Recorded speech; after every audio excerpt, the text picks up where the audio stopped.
انسان کی کہانی کی نئی قسط میں خوش آمدید۔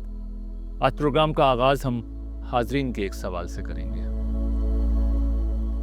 محققین کو آثار قدیمہ میں شرک کے بہت سے اثرات ملتے ہیں، تو اس سے رزلٹ یہ نکالا جاتا ہے کہ شرک زیادہ قدیم ہے۔ اس بارے میں آپ کا کیا کہنا ہے؟ انسان کی کہانی کی پہلے سیزن کی 7ویں قسط میں ہم اس پر تفصیل سے گفتگو کر چکے ہیں۔ مختصراً میں عرض کر دیتا ہوں کہ دیکھیے، اللہ تعالیٰ کا مجسمہ بنانے کی اجازت نہیں تھی، نہ تصویر۔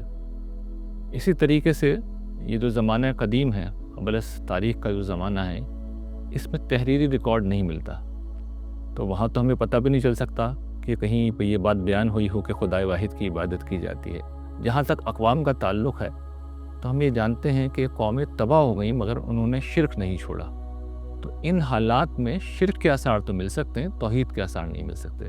یہ بھی واضح ہے کہ انسانیت کا آغاز کم و بیش، اب یہ بات معلوم ہے کہ 3 لاکھ سال کم و بیش پہلے ہوا ہے، اور ہمارے پاس جو ریکارڈ ملتا ہے وہ 5000 سال کا ہے۔ تو یہ بات کہنا کہ اس 5000 سال کی تاریخ کو دیکھ کے یہ بات کہنا کہ شرک قدیم ہے، یہ کامن سینس کے بھی خلاف ہے۔ آج سے تقریباً 5-6 ہزار برس قبل انسانیت ایک نئے دور میں داخل ہونا شروع ہوئی۔ زراعت میں ترقی اور تجارت کے فروغ نے غذا کی فراوانی اور معاشی استحکام پیدا کیا۔ انسانوں نے دھاتوں کو پگھلا کر کانسی سے اوزار اور ہتھیار بنانا شروع کر دیے۔ فن تحریر کا آغاز ہوا، بستیاں شہر اور ملکوں میں بدلنے لگی اور سلطنتیں قائم ہونے لگیں۔ تہذیب کے سارے عناصر جمع ہو گئے۔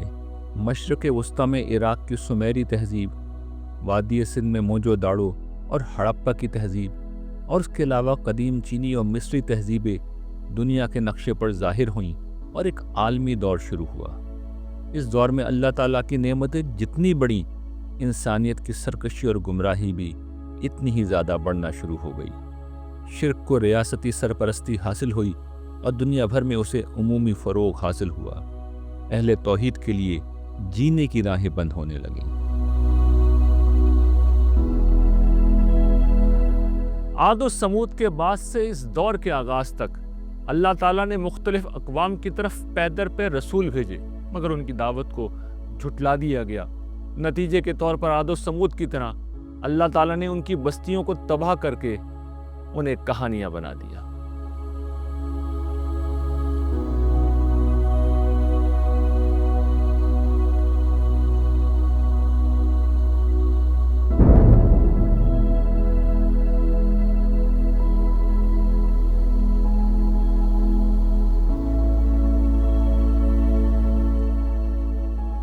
پھر ان کے بعد ہم نے دوسری قومیں اٹھائیں۔ کوئی قوم نہ اپنے لیے مقررہ وقت سے آگے جاتی تھی نہ پیچھے رہتی تھی۔ پھر ہم نے پے در پہ اپنے رسول بھیجے، لیکن ہوا یہی کہ جب بھی کسی قوم کے پاس اس کا رسول آیا، انہوں نے اس کو جھٹلا دیا۔ تو ہم نے بھی ان قوموں میں سے ایک کے پیچھے ایک کو لگایا اور ان کو کہانیاں بنا لیا۔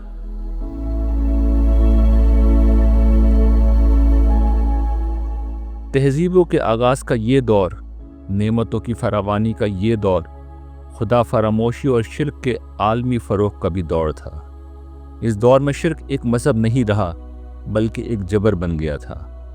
بادشاہ اہل مذہب کے ساتھ گٹھ جوڑ کر کے خود کو خدا کا جسمانی ظہور قرار دیتے اور خدا بن کر لوگوں پر حکومت کرتے۔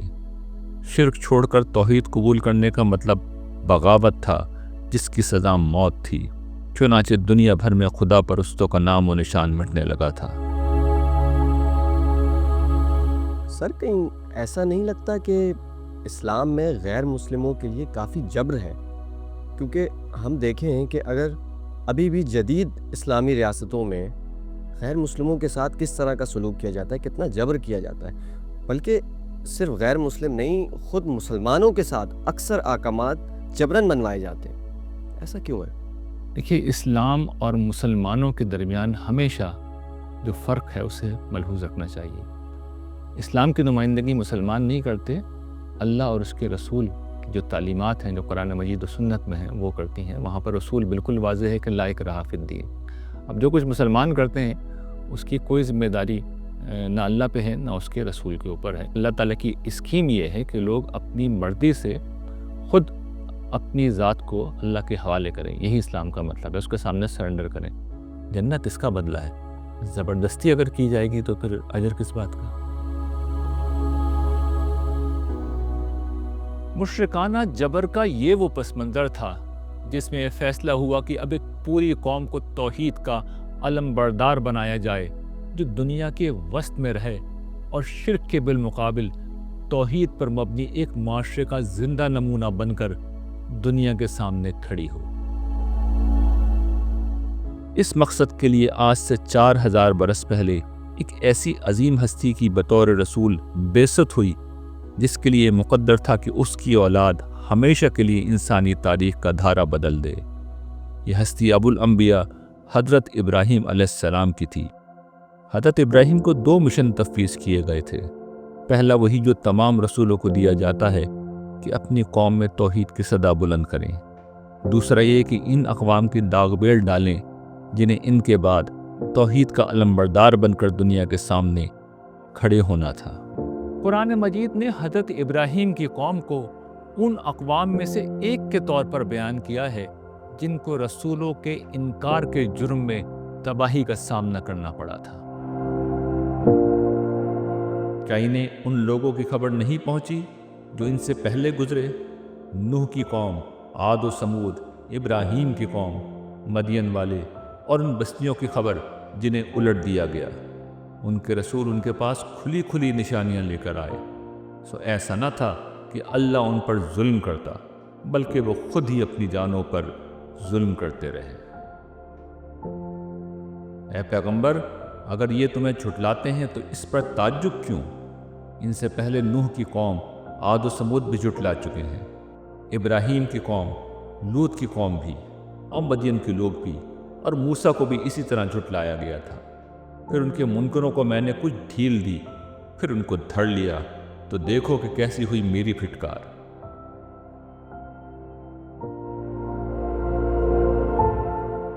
قرآن مجید حضرت ابراہیم کی قوم پر عذاب کی کوئی تفصیل بیان نہیں کرتا، تاہم حضرت ابراہیم سے منسوب شہر ار کے آثار اب موجودہ عراق میں دریافت ہو چکے ہیں، اور تاریخی معلومات کے مطابق حضرت ابراہیم کے زمانہ ہجرت کے بعد یعنی 2000 سال قبل مسیح کے لگ بھگ یہ شہر بیرونی حملہ آوروں کی زد میں آ کر تباہی اور غلامی کا شکار ہو گیا۔ حضرت ابراہیم کے بعد ان کی اولاد میں سے جو لوگ نافرمان ہوتے ان کو سزا دینے کے لیے یہی طریقہ اختیار کر لیا گیا کہ بیرونی حملہ آوروں کے ذریعے سے ان کے اوپر مغلوبیت اور تباہی مسلط کر دی جاتی۔ حضرت ابراہیم کی بعثت کے وقت ان کی قوم بدترین شرک کا شکار تھی۔ سورج، چاند، تاروں اور دیگر مخلوقات کی بت بنا کر ان کی پرستش کی جاتی تھی۔ بادشاہ اس مشرکانہ نظام کا محافظ اور خدائی کا دعوے دار تھا۔ حضرت ابراہیم کے والد جن کا نام قرآن میں آزر بیان ہوا ہے، بادشاہ کے دربار میں ایک اعلیٰ حکومتی عہدے پر فائز تھے، اور ان کی ذمہ داریوں میں بت گری اور بت فروشی کا شعبہ بھی شامل تھا۔ حضرت ابراہیم نے اپنے والد اور اپنے قوم کو ایک اللہ کی عبادت کی دعوت دی اور انہیں سمجھایا کہ ایک خدا کو چھوڑ کر جن بتوں کو وہ پوجتے ہیں اور جن اجرام فلکی کو معبود بنا بیٹھے ہیں انہیں کوئی طاقت اور قدرت حاصل نہیں ہے۔ انہوں نے کئی پہلوؤں سے اپنے باپ اور قوم کو اس حقیقت کی طرف متوجہ کیا۔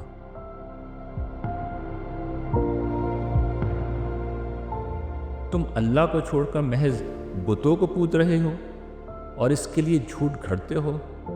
حقیقت یہ ہے کہ جنہیں تم خدا کو چھوڑ کر پوج رہے ہو وہ تمہارے رزق پر کوئی اختیار نہیں رکھتے۔ یہاں حضرت ابراہیم 3 باتیں کہہ رہے ہیں۔ ایک یہ کہ تم بتوں کو پوج رہے ہو جو محض انسانی ہاتھوں کی صنائی ہے اور کچھ نہیں۔ دوسرے، تم ان کو خدا فرض کرتے ہو جو سرتاسر جھوٹ ہے، اور سب سے بڑھ کر جن کو اپنے ہاتھوں سے بناتے ہو ان سے رزق اور دیگر ضروریات مانگتے ہو۔ رہی وہ ہستیاں جن کو ان بتوں کے پیچھے کارفرما حقیقت سمجھ کر ہمیشہ پکارا جاتا ہے، جیسے کوئی نیک بزرگ، کوئی فرشتہ یا جنات وغیرہ، تو وہ بھی کسی قسم کا کوئی اختیار نہیں رکھتے۔ غیر اللہ کے عجز کو ایک دوسرے پہلو سے انہوں نے اس طرح نمایاں کیا۔ یاد کرو جب اس نے اپنے باپ سے کہا کہ ابا جان، آپ ان چیزوں کی پرستش کیوں کرتے ہیں جو نہ سنتی ہیں، نہ دیکھتی ہیں اور نہ آپ کے کسی کام آ سکتی ہیں۔ کسی کی داد رسی کے لیے صرف طاقت اور قدرت ہی نہیں چاہیے، بلکہ علم بھی ہونا چاہیے کہ پکارنے والا کہیں بھی ہو، اس کے بارے میں سب کچھ معلوم ہو۔ یہ علم بھی اللہ کے سوا کسی کے پاس نہیں ہوتا۔ وہ سامنے ہوتے ہیں مگر دیکھ سکتے ہیں نہ سن سکتے ہیں، اور جو ہستیاں ان کے پیچھے فرض کی جاتی ہیں ان تک پکارنے والوں کی آواز پہنچتی ہی نہیں ہے، تو جو نہ دیکھ سکیں، نہ سن سکیں، نہ جان سکیں، وہ کیا کسی کے کام آ سکتے ہیں؟ جو لوگ یہ کام کرتے ہیں وہ کسی تحقیق سے اس نتیجے پر نہیں پہنچتے، اس کے پیچھے بس آباء و اجداد کی پیروی کا جذبہ ہوتا ہے۔ جب اس نے اپنے باپ سے اور اپنے قوم کے لوگوں سے کہا، یہ کیا مورتیں ہیں جن سے تم لگے بیٹھے ہو؟ انہوں نے جواب دیا، ہم نے اپنے باپ دادا کو انہی کی عبادت کرتے ہوئے پایا ہے۔ اس نے کہا، حقیقت یہ ہے کہ تم بھی اور تمہارے باپ دادا بھی ایک کھلی گمراہی میں پڑے رہے ہو۔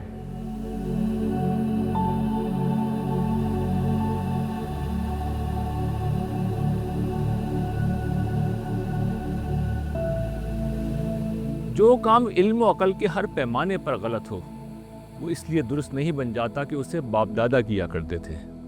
پچھلوں کے کرنے سے کوئی باطل حق نہیں بن جاتا۔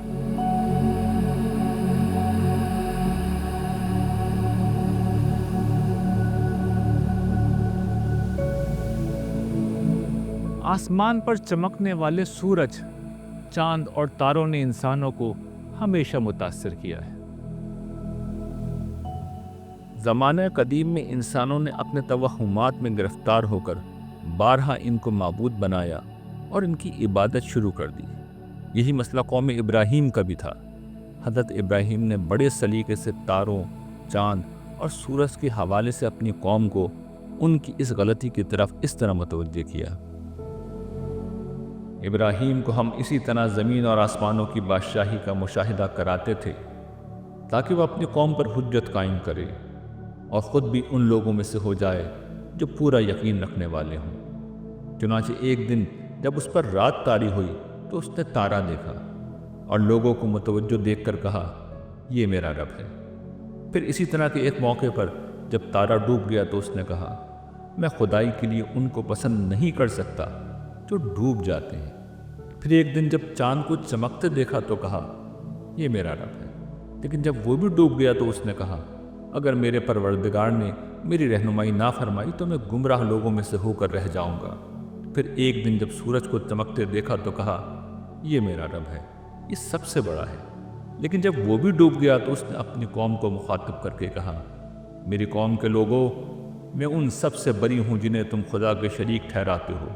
میں نے یکسو ہو کر اپنا رخ اس ہستی کی طرف کر لیا ہے جس نے زمین اور آسمانوں کو پیدا کیا ہے، اور میں ہرگز شرک کرنے والوں میں سے نہیں ہوں۔ حضرت ابراہیم کی دعوت کا اسلوب بڑا دلچسپ تھا۔ ہم نے دیکھا کہ وہ مخاطبین کی ہاں میں ہاں ملا کر انہیں اس مقام پر لے جاتے ہیں جہاں وہ خود کو لاجواب پاتے ہیں۔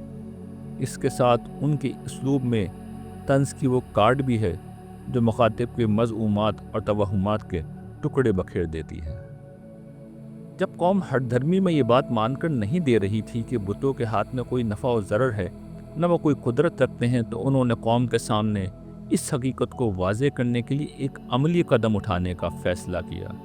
ایک رات قوم کے لوگ کسی میلے وغیرہ کے لیے شہر سے باہر چلے گئے تو انہوں نے بت گدے میں موجود بڑے بت کے سوا تمام بتوں کو توڑ ڈالا۔ لوگ واپس آئے اور یہ دیکھا تو انہی پہ شک گیا اور ان کو بلا لیا گیا۔ ان سے پوچھا گیا کہ کیا یہ کام انہوں نے کیا ہے، تو جواب میں انہوں نے وہ سوال کر ڈالا جو مخاطبین کو لاجواب کر دینے والا تھا۔ ابراہیم نے جواب دیا، بلکہ ان کے اس بڑے نے کی ہوگی تو انہی سے پوچھ لو اگر یہ بولتے ہوں۔